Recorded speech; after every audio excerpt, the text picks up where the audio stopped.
Quickly! You must help me! Help you! I tried to return to battle, but Without me! you know I had no choice. Kratos, can it be? The god of the underworld is dead. Remember your purpose, Kratos. You need the soul of a god to use the Hyperion Gate, Kratos. The twilight is upon us. His death is our only hope. Olympians overestimate themselves. Interesting. Kratos, do I mean nothing to you? You were a means to an end, Gaia. Nothing more. This is my war, not yours. I was once the most prized craftsman in all of Olympus. That freak has fallen from the graces of Olympus! He took my beloved daughter, Pandora. Your child is not my concern. I have not forgotten the debt I owe you. But step into the flame to receive its power. Neither god nor man can touch its lethal flame. You lie, Helios! My death will not lead you to Zeus. That is where you are wrong.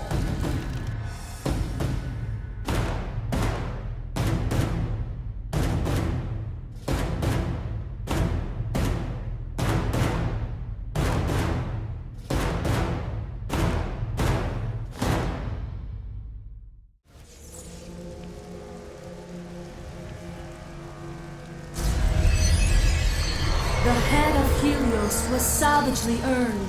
Its gaze will light your way. And welcome back to more Let's Play God of War 3. We got our next godly possession, Helios' shield, and we are able to uncover this hidden item chest. Anytime you see a little sparkly glow, you want to use the head of Helios, that's right, the head of Helios, to shine a light on those little sparkles and hopefully find a little hidden goodie underneath. If you find any suspicious rock walls, shine your head of Helios, and that way you can unveil a secret door or a secret cavern or a secret passage of some kind to allow you to move forward or to find some nice hidden nook slash cranny and goodie. So now that we have the head of Helios, let's talk about it a little bit. First of all, it's very useful. It is almost as useful as the bow of Apollo, if you can believe it. It is quite a useful weapon to have.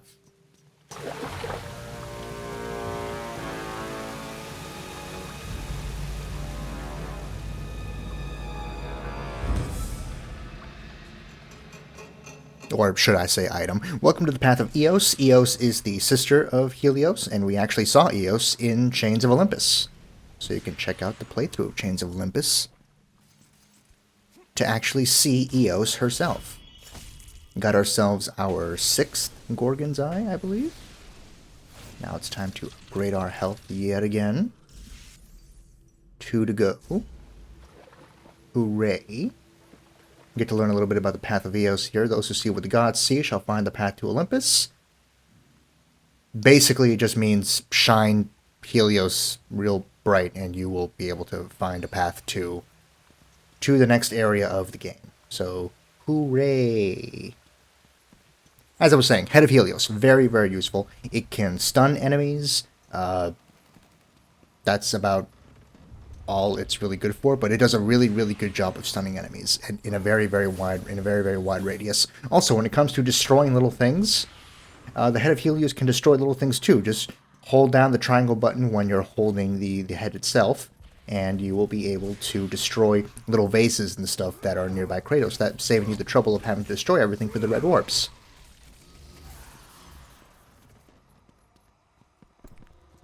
Hold down the flash, stun enemies. They're open to attack.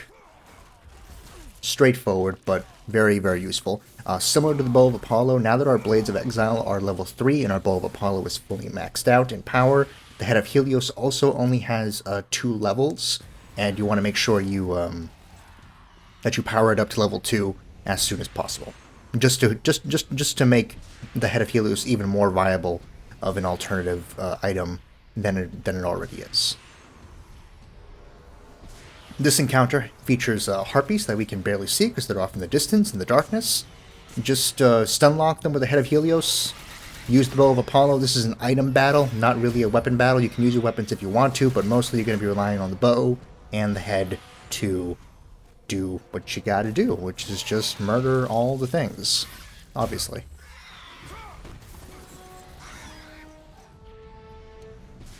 So, the head of Helios was originally going to have a bigger part in the game. Stig Asmussen was talking about other cut content for God of War 3, and some of that cut content included using the head of Helios for the enemy Argus. Argus being this 100-eyed creature that you would have to blind bits and pieces of with the head of Helios until it was completely blinded, and then it would fly into a rage, and then you can actually fight it properly and kill it. A very proper boss battle to incorporate the head of Helios. Eventually, in this final version of God of War 3, the head of Helios is incorporated into a boss battle, a pretty infamous boss battle that we'll get into way later down the line, but it is incorporated into a boss battle, and we will be talking more about that in the future. For now, though, we have another hanging sequence. Unlike in God of War 1, they're very straightforward. In God of War 3, they're very few and far between, first of all. The enemies don't do that much damage to you. I mean, they still really can cut down your health in Chaos mode, but not nearly to the excruciating point that they could in original recipe God of War. So that's good.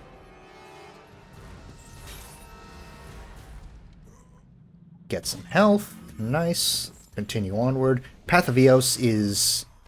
I don't know how to characterize it. It's a decent little transition area. It's not that interesting, if only because it's so dark. You're basically forced to take a few steps, stop, do the head of Helios flashing thing. It's a very stop and go area, which, yeah, you know, it. I get it. We're being trained on how to use the head of Helios, but if it wasn't for the fact that it's so short, I would genuinely complain about the stop and go nature of it. But I mean, we're already almost done with this area, so I'm not going to complain too hard. Here's a cutscene. Kratos! It's getting close! I told you, I cannot help you. But you're the only one who can. I know it. I trust you. You shouldn't.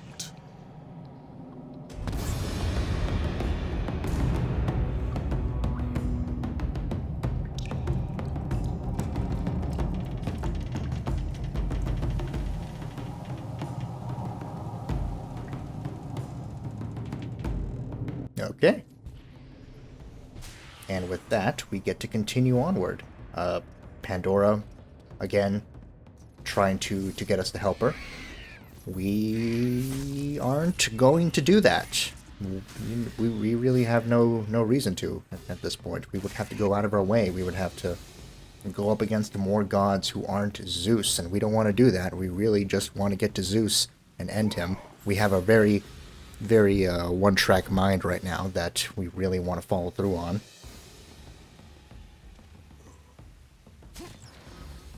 Let's talk about that a little bit. I obviously have a lot of quibbles about the story of God of War 3. These are raids. They're not that bad. Basically, you can block everything they do. You can also parry back stuff they do. Just grab them, attack them. They have a lot of health, obviously, in Chaos mode. If they go under the ground, you can just press L1 circle to extract them from the ground and, you know, start beating them up that way. God of War 3 does the job of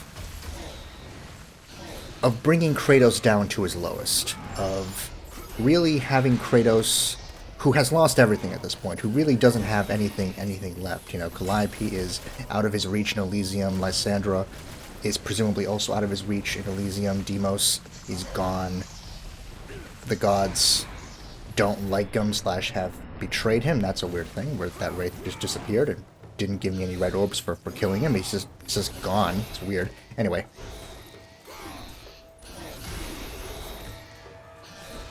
Kratos has nothing left, so Now he is just given in completely into his rage. Something that he's had for since the beginning, since his brother was taken away from him, and just letting loose in the most heinous and narrow-minded way possible.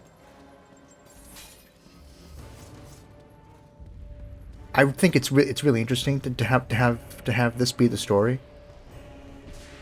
I really like this direction. It really gives Kratos a place to go once he's done with Greece and leaves the land forever and goes to the Norse lands for the Norse duology. I really like just how low we bring Kratos in God of War 3. It really helps with 2018 to give him some place to go, and a lot of progress, and a long road to get to where he'll end up being at the end of Ragnarok. I really like just how dramatically different of a place Kratos is in God of War 3 as compared to 2018 and Ragnarok. I mean, he's almost unrecognizable. He's not unrecognizable. There's a lot of Kratos in 2018 and Ragnarok is still seen here in God of War 3, especially once Pandora becomes a bigger deal later on in the story.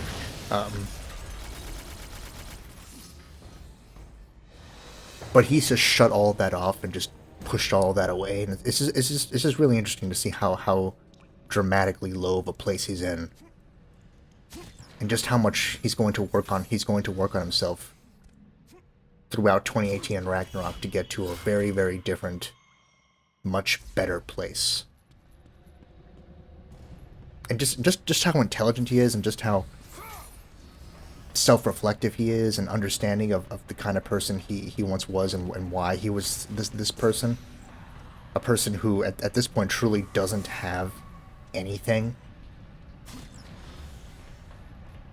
And when someone doesn't have anything, they just focus in on that one thing that they think could make them feel complete, could make them feel whole, could make them feel satisfied, and just hone in on that completely. And I don't know, it's very interesting. All that aside, we're done with the Path of Eos. As I said, the Path of Eos is really not that long of an area. Now we're going to be moving on to our next area in a minigame.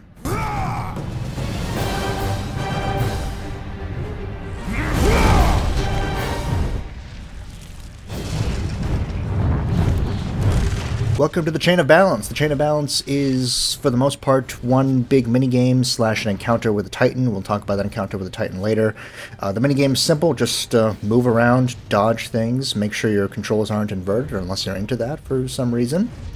You can swiftly dodge by using the roll button, by using the left stick, as the right stick, I should say, as you would when you when you're rolling around and dodging away from enemies.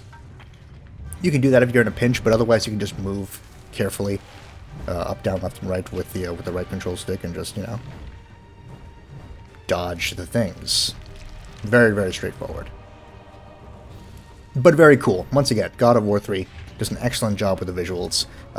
The game looks phenomenal every single moment of it, from the quiet moments in the Path of Eos or in the Realm of Hades to big explosive moments, like when you're fighting Hades or fighting Poseidon, or, just epic moments like this when you're traveling up the Chain of Balance, up Mount Olympus, and about to dispatch Perses, or Perses, I don't know.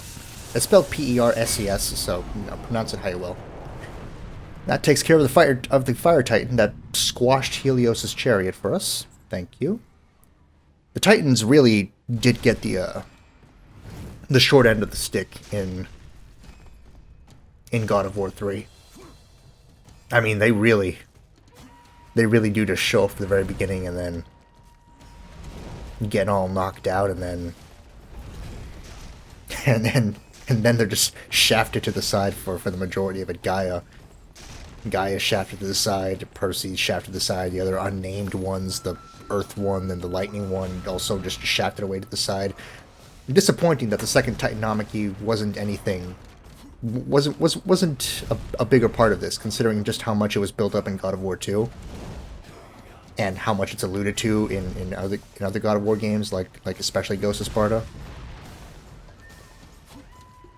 But oh well, it is what it is. That is the last of the serious Titans. Those fireballs, for some reason, don't actually hurt you that much. They don't really punish you. There is a trophy for getting through this whole section without taking any damage, so I guess that's why they don't hurt you that much, because they punish you in a different way by denying you a trophy. I don't know. Magic upgrade. Hooray.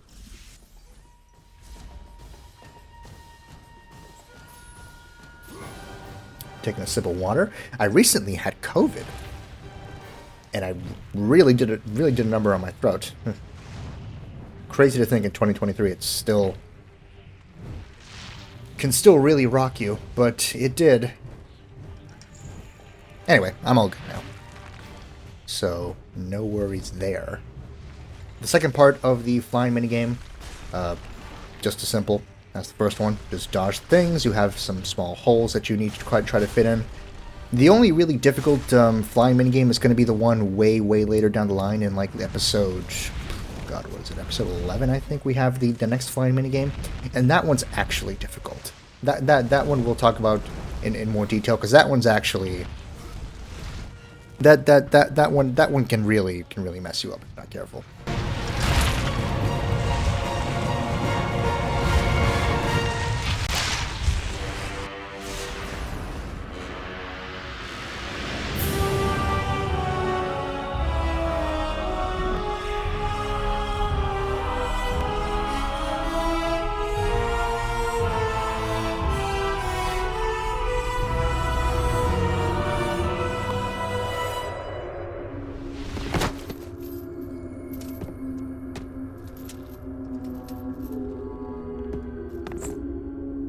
Welcome to the caverns. Our next area, we have another chest here with the Head of Helios. Always be exploring, especially with the Head of Helios. The developers love to hide item chests behind the Head of Helios sparklies. So make sure you make sure that you just use your Head of Helios everywhere, so you can make sure you get all the item chests. The caverns really just amounts to one big combat encounter. It's a big multifaceted combat encounter. Not that difficult until Minotaurs get involved, but until the Minotaurs get involved, this is a very straightforward fight. That doesn't actually start with a fight yet. We just have these big blocks, these big mystery blocks, moving from place to place. Sophisticated looking though. I mean, you can see all the gears inside, so clearly there's a lot going on with these blocks, even if we don't actually know what that is just yet.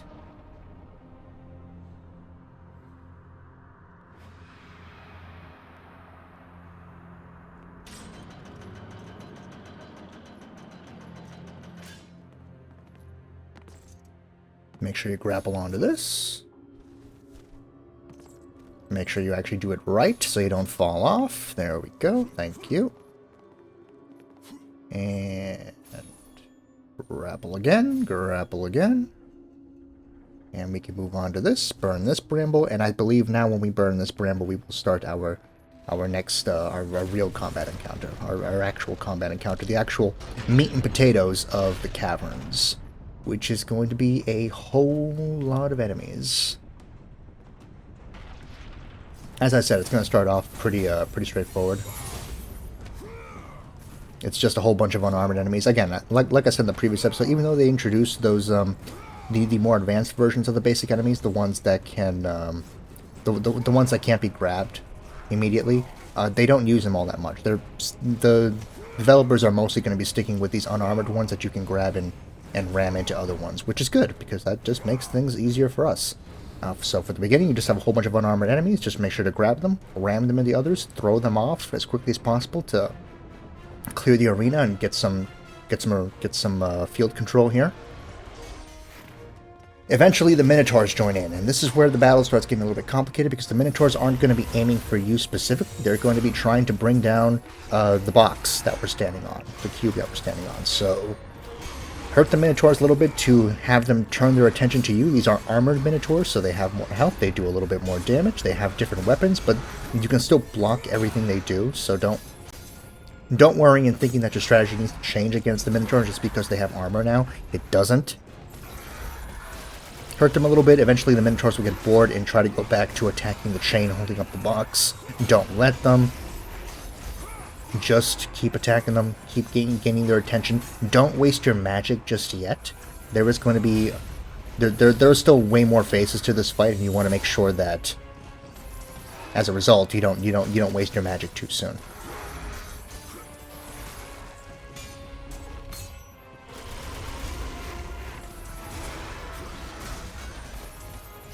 If you can, you can try to parry them, so that you can try to push them off. Try to push them off with a parry. Kind of difficult to do considering how large the square is, but it is possible. Considering how large the square is and the fact that they're just obsessed with trying to bring down the chain, it's still possible. But now there's only one Minotaur. I'm just speeding up. But if you can, try to parry rush them, parry shoulder shove them off the box to make it a faster encounter. I wasn't able to, but you might be able to. Go for it and try it out. When the two Minotaurs are dead, we move on to the next phase of the fight, which is just more unarmored soldiers. Again, very, very straightforward. They could be throwing the ones that you can't actually grab, but they decide not to. You can see in the background there are 7 archers.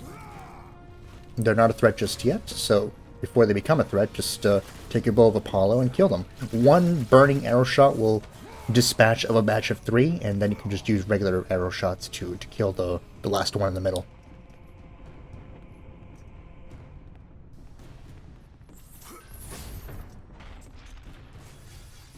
At this point, 2 more Minotaurs are going to spawn in now. Same thing as before, but now that we're closer to the end of this whole thing, it's okay to start using some magic if you want to speed things up.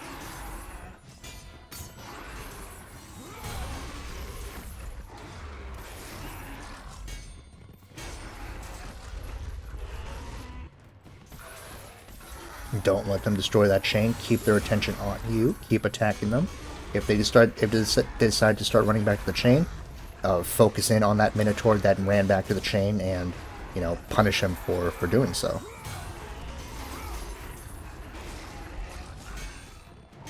Get them to shift focus.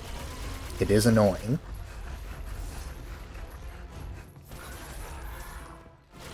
But ultimately not that difficult. Because the Minotaurs are so obsessed with not paying attention to you, you just have so much free reign to do as much damage as you possibly want to for this segment.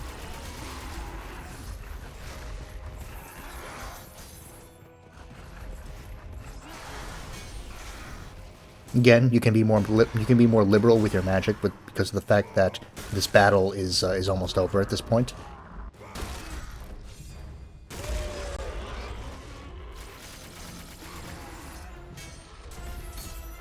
With just the one Minotaur left, and now the none Minotaur left, we can move on to the actual final part of this fight, which is the Cerberus. Dispatch of this Cerberus as quickly as possible. You want to get this Cerberus to QTE kill range as quickly as you possibly can. That's a weird glitch when I got the Cerberus to fly up. Get the Cerberus to QTE kill range as quick as possible so that you can ride it, similar to how we did when we met Pirithous. You won't be able to infinitely ride it, so make sure you focus in on killing Minotaurs. If you can kill like 2 or 3 Minotaurs, or get 2 or 3 Minotaurs to QTE kill range, then you are going to be all set. You are going to be in great shape for the rest of this battle. If you can't kill that many Minotaurs with the Cerberus before it forces you to kill it, then you have to rely on Magic and Rage of Sparta to reduce the numbers of Minotaurs, and to reduce the number of Minotaurs as quickly as possible. You want to reduce the number of Minotaurs as quickly as possible to ensure that the chain remains safe.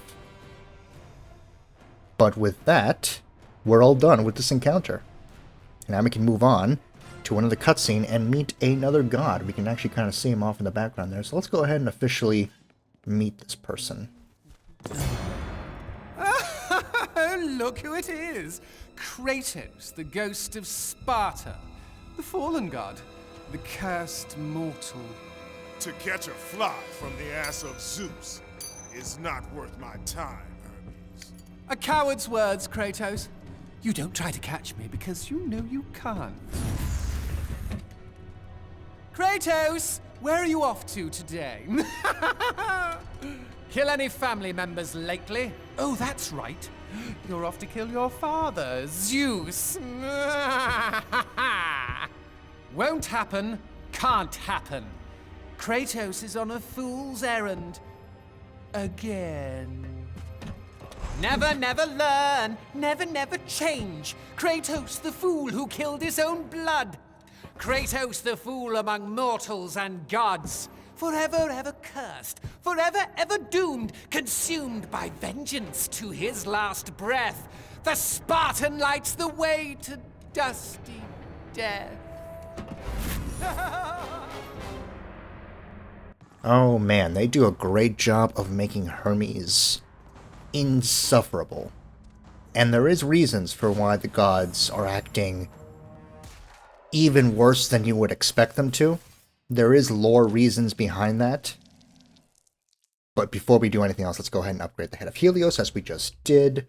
I believe now we're going to focus back in on the Blades of Exile to get those up to level 5 as soon as possible. There's the actual head. Ooh, boy. Athena was right. It was savagely earned.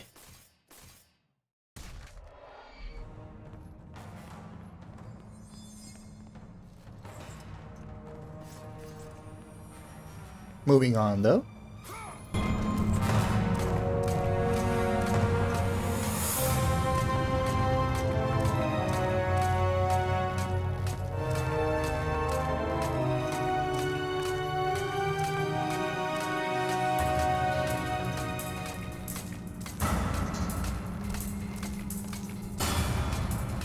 Death is my calling.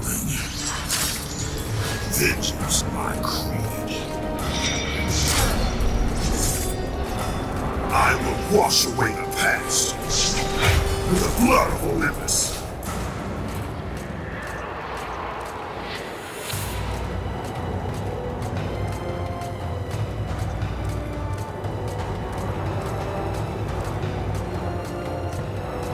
Fear nothing.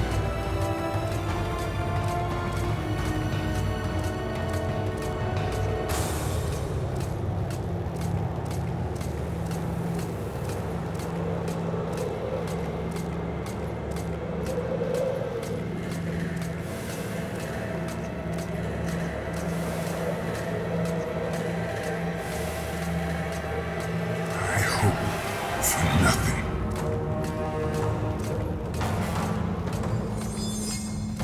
Those lines come from God of War 3 trailers. That's pretty cool. Like I said before, they did a great job of making Hermes insufferable, of making all the gods just more insufferable than you would even expect. That's all thanks to the lore reasons for why the gods are acting the way they are.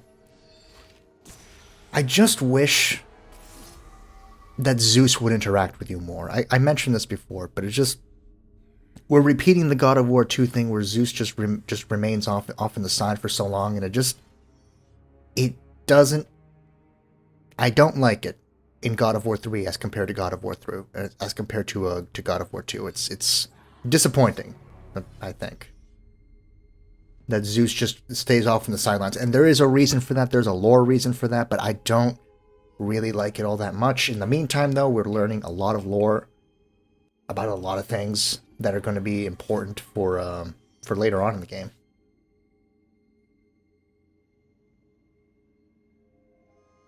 I mean, that says that the great judges determine the release of the Great Chain. That's not true. They're statues. They don't.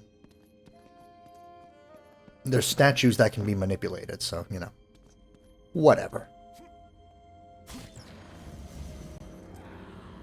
Technically, you can make the argument, but whatever. The Muses, we saw them in God of War 1 with the Muse keys, and now we get to see giant statues of them. So that's pretty cool. We're going to be seeing them a little later on, I believe in the next episode. The Gear of Burden is also going to be a thing that's going to come into play way later on down the line. And the Heart of the Labyrinth. That is also going to be important way later on down the line. All of this stuff is stuff that's going to be important way later on down the line that they don't want to tease us too much with. They just want to give us the barest teases of now in preparation for the story stuff later. I wish there was a more organic way to incorporate it, but considering it's not a bad way to show off this stuff now. Already have 2 Gorgon's Eyes in our next set, so we're almost going to be getting another health upgrade. That's good. Before we move on to the obvious thing in the center,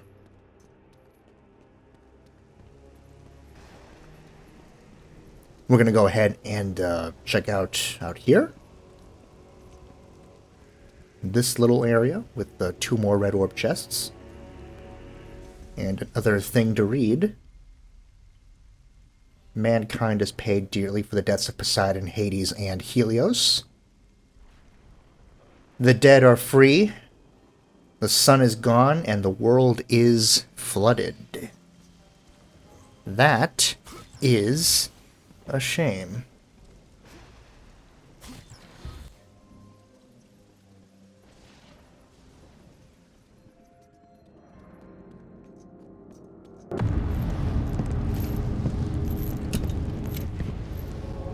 Pandora's box.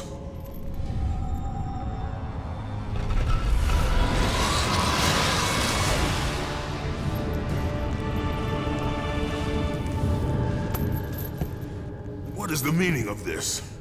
Your eyes do not deceive you, Kratos. It is the same box you opened years ago. The power to kill a god still rests inside. I released those powers when I killed Ares. No. Trapped inside that box, there is a stronger power. It has been missing from the world. It all began when Zeus triumphed over the Titans in the Great War.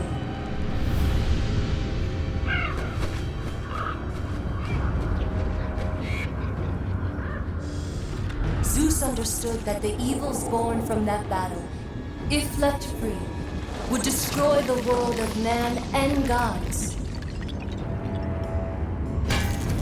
To contain these evils, Zeus commissioned Hephaestus to build a vessel strong enough to hold them. Fear, greed, hate. He locked them all away in the box in hopes that they would never again infect his reign. When you opened the box to kill Ares, you drew from the forbidden powers.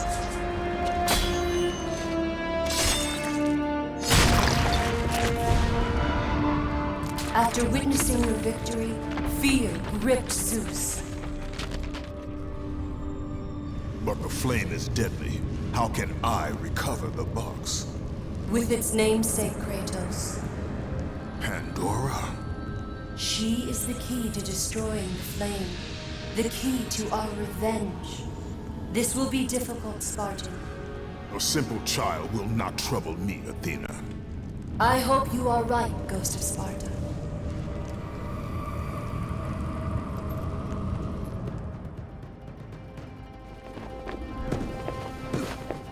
You may have brute force, but you lack speed.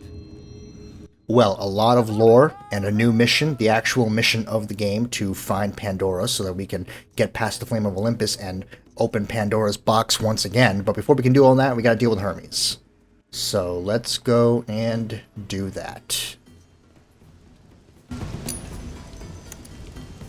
You've been lucky in battle, Spartan, but your luck ends today.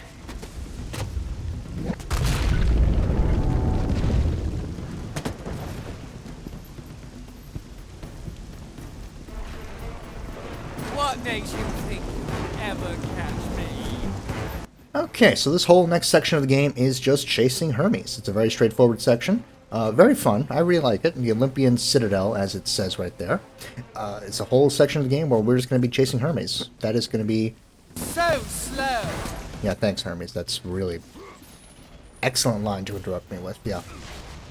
Great section of the game. Not as large in scope as the Hades or Poseidon battles, but I have the speed of Olympus with me, mortal. I can't hold on. but definitely very fun and more representation of Kratos' laser-focused, narrow-track mind. He does not care about the people in his way. He is more than happy to butcher and take down entire swaths of the population in front of him as long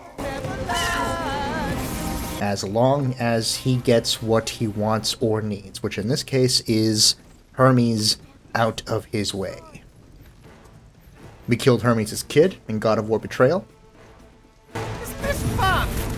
I guess it was fun when I killed your kid in God of War Betrayal.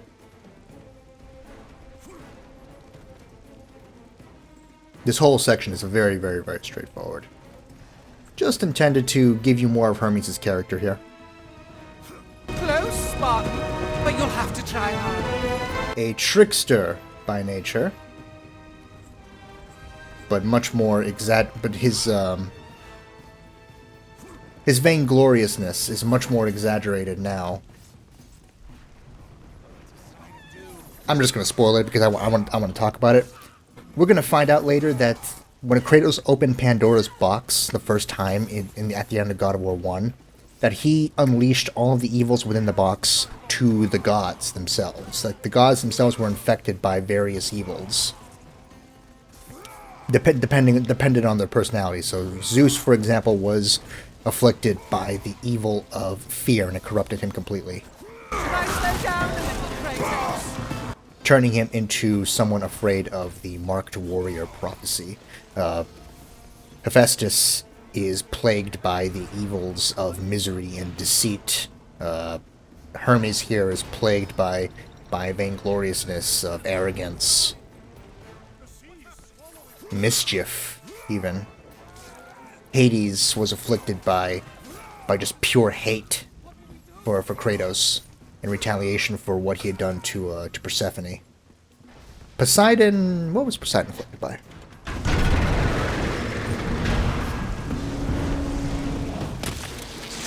Lazy mortal!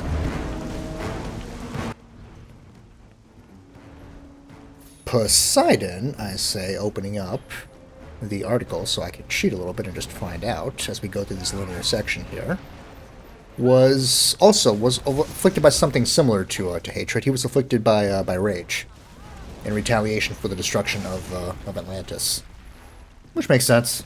You know, we destroyed his kingdom. He would be angry.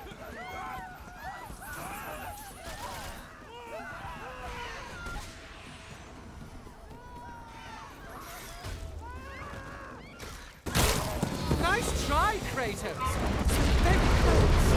This battle, very straightforward. It's just harpies, it's just hounds. Just grab the hounds, stun everything with the head of Helios if it gets to be a little too much. No real secret, no super complicated strategies here.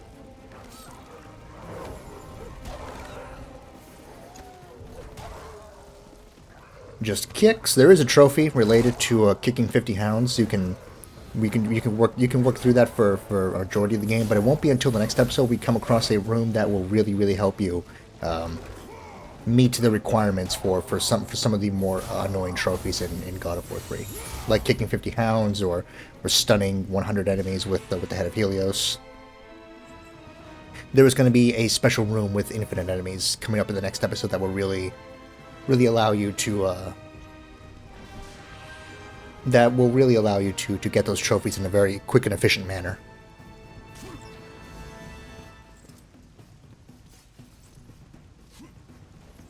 Your legs are as slow as your head.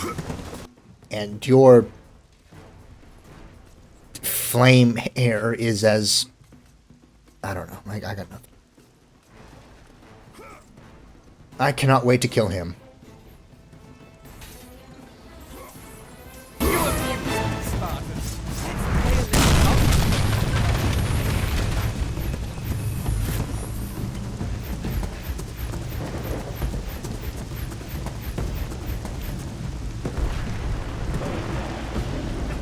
Keep up, Kratos!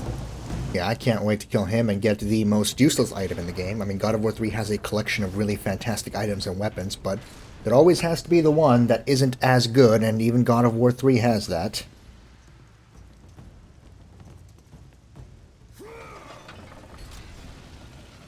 But first, we need to actually get to Hermes.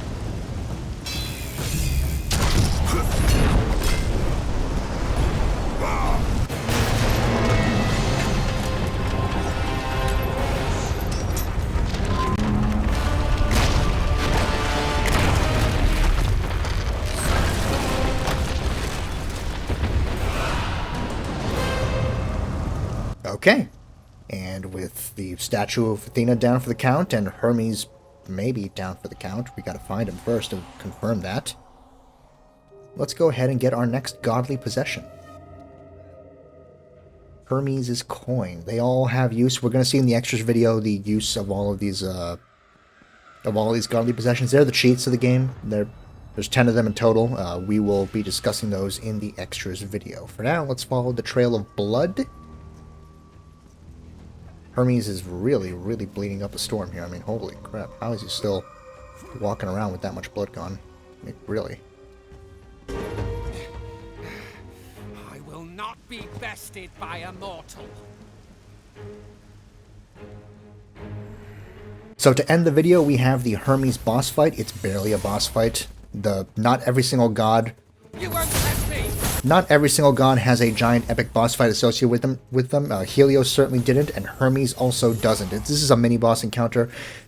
You fight Hermes by himself. He's just going to be skittering around. Make sure you keep your distance, do triple triangle combos to do max damage from a safe distance at Hermes. Hermes can do a lot of damage to you, so make sure you keep your distance from him. Otherwise, he will punish you for that. Otherwise, yeah, you can see he does quite a bit of damage if you allow him to get up close and do his little stupid punches and swipes at you. Keep your distance, triple triangle combos. That's the best strategy. It doesn't matter if we're slow. We're keeping our distance, and you're too tired, so you can't really do anything about what I'm doing here. Don't bother wasting your magic. Don't bother using Rage. Don't bother using the Rage of Sparta.